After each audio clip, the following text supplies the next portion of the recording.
As you look around what's happening in the world today, you have political chaos, you have wars, you have famines, you have inflation, interest rates are going up. It goes on and on and on, and that's just at the global scale. You come down to individual lives, what's happening in your personal life, and it compounds the feelings that you're having. Even to the point that you become numb, scared. You lose hope for any kind of a future. So today I want to share with you some thoughts, 5 things that you can do and 2 things that you shouldn't, that will help you to create the life and find the balance that you want. The first thing I want you to focus on is a spiritual foundation, a spiritual belief.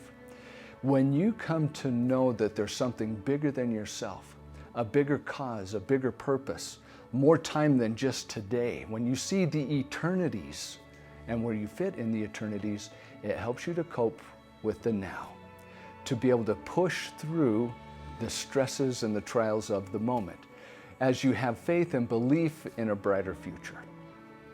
That is really helpful. Number 2, physical.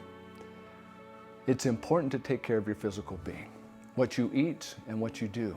I find that when I really get stressed, when I've just compounded so much that I feel like I'm going to blow up, I go running. That's my relief. I find that when you sweat, you find some clarity. You burn off some steam and get rid of some of the stuff that's compounding and creating the issues in your mind and in your heart. Number 3, humor. Humor is such a great release. And like the physical activity, when you do something physical, it releases endorphins and other beneficial stimulants naturally inside your body. Humor does the same thing. When you laugh, the endorphins go up. You feel better about things, and it gives you a break from the stress that's bearing you. Number 4, friends. Friends and family. Hanging around people that uplift you, inspire you, and motivate you will really help you through these times when things get difficult. Scientifically, they've proven that when you're with other people, challenging projects ahead of you are easier to do, and even your perception of them is easier and better. Number 5, music. Music is a great relief, and I want you to be specific though about the music.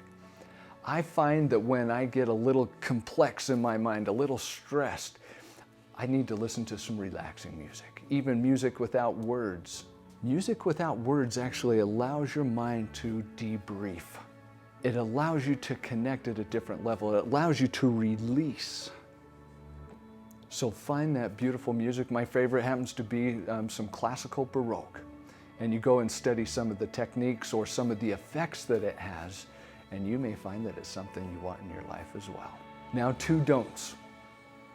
Number 1, don't drown yourself in the negativity of the world. I've personally experienced this. I love to stay current on what's happening in the news. I love to listen to talk radio. I love to read news articles because the informed person knows what's going on, and I love to know what's going on. But I found as I did, it pulled me down even more. And so the way to deal with this, yes, I want to be informed. Yes, I want to know what's going on so I can participate and help and be educated. But you don't have to drown yourself in it. Set aside a time just once a day. 5 to 10 minutes is all it's going to take to get up to speed as to what's happening.